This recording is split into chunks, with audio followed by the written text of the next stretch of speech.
Hi beautiful people, welcome back to my YouTube channel. This is me guys Sanu and you are watching Sun Non-Stop। तो guys दोबारा से एक नई video के साथ आज की जो हमारी वीडियो है why Dubai visa is getting impossible for Pakistanis. आपको पता है पाकिस्तान को पहले जो है पाकिस्तानीज को वीजा बहुत जल्दी जो है वो दुबई का मिल जाता था, लेकिन अब जो है ना वीजे बैन हो चुके हैं पाकिस्तानियों के। क्या वजूहत है? पाकिस्तानी यूट्यूबर की ही जुबानी सुनते हैं। लाइक सब्सक्राइब एंड शेयर करते जाएगा, सब्सक्राइब करना बिल्कुल नहीं आप लोगों ने भूलना। वीडियो जो है वो बहुत ही इंटरेस्टिंग होने जा रही है, तो आप लोगों ने वीडियो को जो है वो बिल्कुल भी स्किप नहीं करना, वीडियो को आराम से देखना। काफी लोग मुझे बोल रहे थे कि वीडियो के अंदर मत बात किया करो, तो ठीक है मैं अपने मुंह कर लेती हूँ जिप वीडियो के साथ साथ, तो इतनी बातें नहीं करूंगी लेकिन सारी बातें मैं लास्ट पे करूंगी। तो ओके, अब खुश हो, राजी हो, तो let's jump into the video.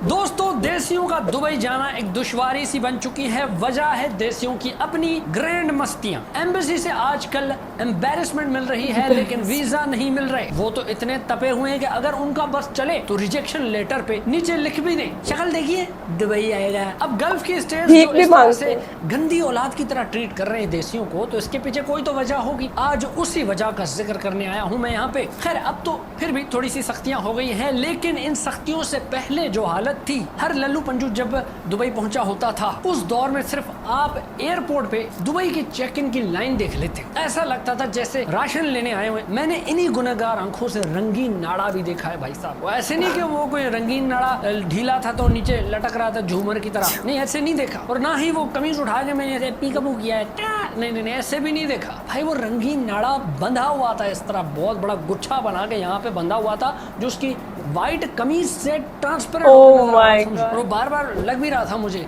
पीछे। आई होप वो नाड़ा ही था।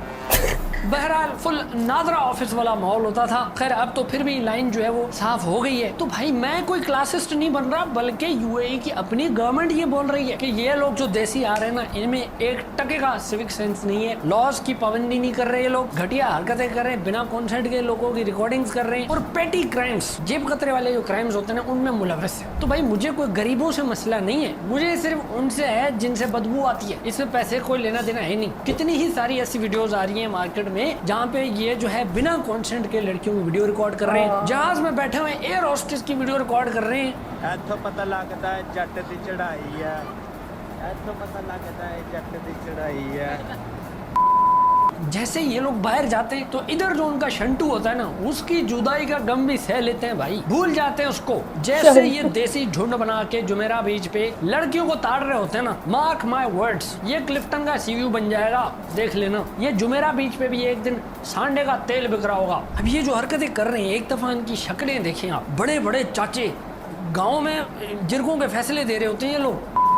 बाहर जब जाते हैं चिट्टे चूतड़ देखते हैं तो ये सारे चाचे चूत जाते हैं। ये सब अपनी जगह। उसके अलावा भाई साहब एक पेंडेमिक आ चुका है गल्फ के स्टेट्स में, भीख मांगने का बहुत ज्यादा मसला इसी वजह से हुआ उनको, और उसमें सारे देसी शामिल है, इंडियन, पाकिस्तानी, बांग्लादेशी। नहीं, इंडियंस तो नहीं, वैसे मुझे नहीं। सऊदी अरबिया ने 5,000 पाकिस्तानी ज्यादा भिखारियों को डिपोर्ट किया है। 2022 में सऊदी में एक भिखारन को पकड़ा, उसके पास से सऊदी रियाल निकले, पता है कितने? 1,32,000 पाकिस्तानी। 1 करोड़ रुपया बन गया ये। बहुत अच्छी बेकार है ना यार। ना जाके वहाँ पे ये वाला हाथ बना लेते हैं, ये वाली शक्ल बना लेते हैं और मांगने शुरू कर देते हैं। एक मिनट तेरी वीडियो बना रहा हूँ मैं, साले ये सऊदी अरब में आके मांग रहे हो, शर्म नहीं आती तुम लोगों को? अब वहाँ के जो शेख हैं भाई साहब, वो ये थोड़ी बोलते हैं कि पैसे तो नहीं है, खाना खाओगे? अरे मेरी बची हुई चना चाट इसको दे देना। नहीं, वो तो भाई 500 रियाल दे रहे हैं। पैसा ही पैसा होगा। शिट जस्ट वेंट रियाल हो रहा है वहाँ। देखो यार कितनी गलत बात है, मुल्क का नाम ज्यादा बदनाम कर रहे हैं, पहले तो है। और ये जो है भाई एक पूरा नेटवर्क है स्कैमिंग का। ये जो गली में नहीं होते ट्रेवल एजेंट, वसीम एंड को ट्रेवल एजेंसी वाले, ये क्या करते हैं, ऐसे भिखारियों को पकड़ते हैं, उनके नकली डॉक्यूमेंट्स बना के उनको वीजा दिला के दे देते हैं। उनसे डील होती है कि वहां जाके तुमने भीख मांगनी है और फिर वापस आके प्रॉफिट शेयर करना है। एक तेरा एक मेरा। इसलिए अक्सर इनके पासपोर्ट में मल्टीपल वीजा लगे होते हैं उम्रे के। क्यों भाई? पहले वाला सही नहीं हुआ, क्योंकि मकसद उम्रे पे जाना होता ही नहीं है। ऐसा मैंने वो जो खबर पढ़ी है ना डॉन न्यूज की, कि भिखारियों के ये बिजनेस जो है माफिया, उसका एनुअल जो टर्नओवर है, यानी एक साल में ये बिजनेस जो कमा रहा है वो है $42 बिलियन। हाँ ठीक है, ये शायद नंबर इतना एग्जैक्ट सही नहीं हो, लेकिन फिर भी यार $2 बिलियन भी हो यार, 2 अरब डॉलर होता है वो। ये भाई साहब जैसे मैंने खबर सुनी है, मैं तो खुद कभी कभी शीशे के सामने खड़ा हो जाता हूँ और ये वाली शक्ल हाँ बेकार ही बन जाओ, देख ले बहुत स्कोप मेरे है। में पोटेंशियल है तो नहीं, क्योंकि यार कुछ नहीं पता भाई, डेली व्लॉगिंग से तो बेहतर है, इज्जत वाला काम है। तो ये हरकतें भाई साहब, पूरा दिन ये दुबई मॉल में घूमते रहेंगे, ख्वार होंगे, लड़कियां ताड़ेंगे, विंडो शॉपिंग करेंगे, मुफ्त की परफ्यूमें लगाएंगे, वो जो टेस्टर्स होते हैं, एंड में अपने कजन के लिए की चेन ले लेंगे। खैर ये तो फिर भी उन्होंने चलो दुबई से ली। हमारे एक मित्र हैं, वो दुबई से नहीं लेते, वो पाकिस्तान आते हैं, कराची एयरपोर्ट से नकली चॉकलेट लेते हैं, फेरेरो रोशर के नकली, नौशेरो फेरो वो पकड़ते घर पे आते और जो है ना बच्चों में बांट देते, ये दुबई की चॉकलेट लाए हूँ, दुबई की चॉकलेट। अब वो दुबई की चॉकलेट में पीछे उर्दू लिखी हुई है, रैपर पे लिखा हुआ है, नवाब शाह की फैक्ट्री में बने हुए दुबई की चॉकलेट। दुबई के चॉकलेट का भी सीन है भाई, फ्लेक्सिंग भी बहुत ज्यादा करते हैं। ऐसी दुबई में किसी की भी रैंडम में से लैम्बोर्गिनी खड़ी होगी, साथ खड़े हो जाएंगे, तस्वीर खिंचा लेंगे। आप उस बंदे को जानते इतना हो, मोटा पेड़, आप लैम्बोर्गिनी छोटी लग रही। तस्वीर देख के समझ जाओगे कि ये लैम्बोर्गिनी इस आदमी की नहीं हो सकती, क्योंकि कोई भी लैम्बोर्गिनी का ऑनर फिरोजी शलवार कमीज पहन के यहाँ पे फोन नहीं रखता अपनी जेब में, ये सामने वाली जो जेब है इधर, और वो फोन पूरा भी नहीं जाता, उसका कैमरा नजर आ रहा होता है। चलो ठीक है यार, दुबई शहर ही ऐसा है, वहाँ पे हर बंदा फ्लेक्स कर रहा था, वो फ्लेक्स करने का ही शहर है, ठीक है, लेकिन अपने पैसों में फ्लेक्स करो ना यार। जिस मेजबान के पास गए हुए उसके पैसे पे फ्लेक्स कर रहे हैं, उसकी गाड़ी का स्टीयरिंग दिखा रहे हैं। एक तो आपको पता है कि दुबई में हर किसी का मामू, चाचू, भाई, ताया कोई ना कोई होता ही है। अब जो है ना वो यूएई गवर्नमेंट को भी समझ आ गया कि यार हमने दुबई को तो इकरा यूनिवर्सिटी बना दिया है, जिसको देखो मुंह उठा के आ रहा है, कुछ करना पड़ेगा। यहाँ दुबई में हर किसी का एक मेजबान तो होता ही है। तो यहाँ से लोग चले जाते हैं भाई, जुलाई में जा रहे हैं उनके पास, बेचारों के पास, उनको बोल रहे हैं डेजर्ट सफारी कराओ जरा। गर्मी में, गर्मी देखो गर्मी। बुर्ज खलीफा भाई साहब, दुनिया की सबसे बड़ी लंबी इमारत, वो आसमान को गुदगुदी कर रही है वो इमारत, वो उसका लेवल ही नहीं रहा, उसकी क्लास ही नहीं रही भाई। जब से वो रंगीन छपड़ी टिकटॉकर आए ना उधर, जो वो रीलें बना रहे हैं उधर, ये जो स्लोमो वाले उधर आ गए ना भाई साहब, अब मैं कहता हूँ बुर्ज खलीफा से ज्यादा फैसलाबाद का घंटा घर है ना, उसकी ज्यादा क्लास है।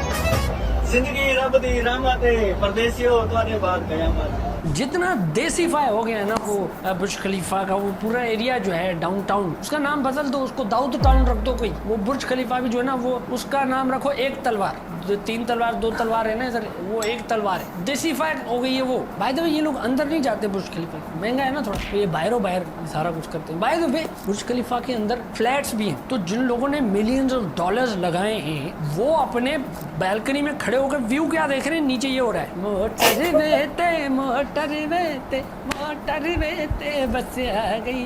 खैर एक अच्छी खबर भी है, और वो ये कि हमारा पासपोर्ट जो है वो थोड़ा सा इम्प्रूव हुआ है। 113 था उसका रैंकिंग, अब वो 100 पे पहुंच चुका है एक साल के अंदर। बहुत अच्छी बात है। हालांकि जो कंट्रीज हैं जिन पे आप वीजा फ्री या वीजा ऑन अराइवल जा सकते हो, वो अभी भी वैसे ही है कि अगर वहाँ आप चले जाओ तो वहाँ के लोग बोलेंगे अबे भाई तुम क्यों आए हो यहाँ पे, हम तो खुद यहाँ से निकलना चाह रहे। मतलब कुक आइलैंड्स, बारबाडोस, नाम भी नहीं सुने होते ऐसी कंट्रीज हैं, मालदीव है, नेपाल है, कतर भी नेपाल जा सकते हैं, कुछ तो इम्प्रूवमेंट, मैं जाऊंगी, गुड थिंग। और अब गल्फ के स्टेट्स ने थोड़ी सी सुना है कि रिक्वायरमेंट्स भी बढ़ा दी हैं, जिसकी वजह से फिल्टर होकर आवाम आ रही है। अच्छा अब ऐसा है कि मुझे पता है कि भाई ताली जो है दोनों हाथों से बचती है। गल्फ के जो स्टेट्स हैं उनको भी लो कॉस्ट लेबर जो है, सस्ता लेबर चाहिए होता है, तो वो साउथ एशिया से चला जाता है, और वहाँ से वो ओवर सप्लाई कर रही है रियल स्टेट की, तो उनको ये सस्ती लेबर चाहिए होती है। वो फिर चूंकि पढ़े लिखे होते नहीं, तो वहाँ जाके वो सस्ती हरकतें भी करते हैं। जाहिर है वहाँ इतनी बड़ी बड़ी इमारतें और छोटे छोटे कपड़े देख के भौंतरा जाते हैं बेचारे, हमारे फिर अपने मसेर को वीडियो कॉल भी कर देते हैं, ये चेक कर। तो यार नहीं, ये थोड़ा सा कॉम्प्लिकेटेड भी है। लेकिन अब इसमें मेरी क्या गलती है भाई साहब, मेरा भी दुबई का वीजा रिजेक्ट हुआ है। वो रिजेक्ट हुआ, उसके बाद मुझे गुस्सा आया, मैंने 6 कंट्रीज और कर लिया, अभी तक दोबारा अप्लाई नहीं किया मैंने। वजह ये थी क्योंकि भाई जिस शहर में मैं पैदा हुआ हूँ, the city I was born in, it is one of those cities which are blacklisted. भाई अब इसमें मैं क्या करूँ यार, my parents did it there, so I was born there. तो इस तरह बहुत सारे शहर हैं वो ब्लैक लिस्टेड है, अपेरेंटली वहाँ से ज्यादा जो है ना वो जेब कतरे और ऐसे पेटी क्राइम्स वाले निकले हैं। लेकिन जो भी है, I hope things get better, क्योंकि अभी गुजरावाला से तो नहीं है, इंशाल्लाह ऐसे ही होता रहेगा। बाकी see you in the next video, तब तक मैं चलता हूँ, मिलते हैं आपसे किसी और वीडियो में किसी और बात पर करता हूँ। तब तक के लिए भाइयों को दे इजाजत, मैं चला गुड। ओके गाइस, बहुत मजे की वीडियो थी, बहुत फनी और फैंटास्टिक, और एक जिसे कहते हैं ना मॉरल लेसन के साथ ही कि भाई हरकतें आप लोग करते हो गंदी, फिर बाद में शरीफ लोगों को जो है वो भुगतना पड़ जाता है कि मतलब कुछ सिटीज ऐसी है पाकिस्तान की जो बिल्कुल उन लोगों ने जो है वो बैन कर दी हुई है कि ये सिटीज के लोग जो है वो दुबई नहीं आ सकते। मतलब वहां पे जाके उन्होंने कुछ ऐसी हरकत की लेडीज की, वहां पे जाके जो है वो वीडियोस बनाई। अब आपको पता है कि पाकिस्तान के अंदर हर टाइम लड़कियां पर्दे में रहती हैं, लेकिन वहां पर जो है वो ओपन माइंडेड लोग हैं, वहां पर लड़कियां जो है वो हर तरह के कपड़े पहन के रखते हैं। अब हमारे पंजाबी देसी लोग वहां पर जाते हैं, उन्होंने फर्स्ट टाइम ये सारी चीजें देखी होती है और वो फिर वहां पे जाके जो है वो उन लड़कियों को कैप्चर करते हैं, हिरास करते हैं और उसके बाद जो है वो वहां पर जाके भीख भी मांगते हैं। भीख का तो आपको पता है काफी टाइम से ये चीज कवर हो चुकी है कि वहां पर जाके पाकिस्तान का पूरा भीख का माफिया बना हुआ है, एक कंपनी पूरी उन्होंने सेट किया। वहां पर जाके जो लोगों को जो है वो पाकिस्तान से लाया जाता, फिर उनको बोला जाता कि ऐसे भीख मांगो, भीख मांगते हैं और फिर लोगों को, मतलब पाकिस्तान के अंदर भी इतने ज्यादा भिखारी हो गए, आप रोड साइड पे खड़े होकर कोई गोलगप्पे तक नहीं खा सकते। मतलब आपका दिल कभी करे कि गोलगप्पे की रेडी पे खड़े होकर गोलगप्पे खा लो, ना आप लोग नहीं कर सकते, बिकॉज इतने भिखारी एकदम आपके ऊपर आ जाएंगे, मिन्नू भी दे, मिन्नू भी दे, मिन्नू भी दे। लाइक इस तरह की सिचुएशन हो जाती है, बहुत टफ सिचुएशन हो जाती है। भिखारियों ने पाकिस्तान के अंदर जो है ना आम लोगों का जीना हराम किया होता है। और आप इनको देखेंगे ना, दिखने में ये बिल्कुल ठीक ठाक लगेंगे। भाई जाके काम करो, किसी के घर का काम करो, कोई काम कर लो, ठीक है, जरूरी नहीं कि आप लोगों ने भीख ही मांगनी है। तो हमारे लोग जो है वो शॉर्टकट ढूंढते हैं, ठीक है, मेहनत इन्होंने करनी नहीं होती तो ये सोचते हैं कि भीख मांग लेते हैं, वो सही रहेगा। और क्या है कि कई हमारा वीजा सॉरी हमारा पासपोर्ट जो है वो 113 नंबर से 100 पर आ चुका है। वीजा ऑन अराइवल और ऐसी ऐसी कंट्री है जिनके नाम हमने आज तक नहीं सुने, ठीक है, उनके लिए वीजा फ्री है। मतलब कुछ अच्छी भी है अंदर, नेपाल है और भी जो है वो कंट्रीज ऐसी हैं, मुझे सबके नाम तो नहीं आते, लेकिन नेपाल का मैंने सुना, मैंने कहा यार अच्छी खूबसूरत कंट्री है वो, वहां पर घूमना चाहिए। लेकिन बाकी जगहों पे देखो तो ऐसे ऐसे आइलैंड है, ऐसी ऐसी चीजें जिनके नाम भी नहीं हम लोगों ने सुने, वहां पर जो है वो वीजा इनको मिल रहा है तो फ्री में भी जा सकते हैं। मतलब वो खुद कहते हैं भाई हम यहाँ से जान छुड़ाए और हम लोग वहां पे जाएं, नहीं ऐसा नहीं हो सकता। हमारे वीजे को भी और ज्यादा जो है ना वो पासपोर्ट को अपग्रेड होने की जरूरत है। कोई लेकर आओ कोई नंबर 3-4 पे तो पता भी चले इंडिया की तरह, लेकिन नहीं, हमारा ऐसा नहीं भाई, हम नहीं कर सकते ऐसा, हम हमारे कंट्री से ब्लैकलिस्ट हो रहे हैं। तो गाइस आप लोगों का आज की वीडियो के बारे में क्या कहना है, लाइक सब्सक्राइब एंड शेयर करते जाएगा। चलिए गाइस मिलते हैं आपको नेक्स्ट वीडियो के अंदर, बाय बाय।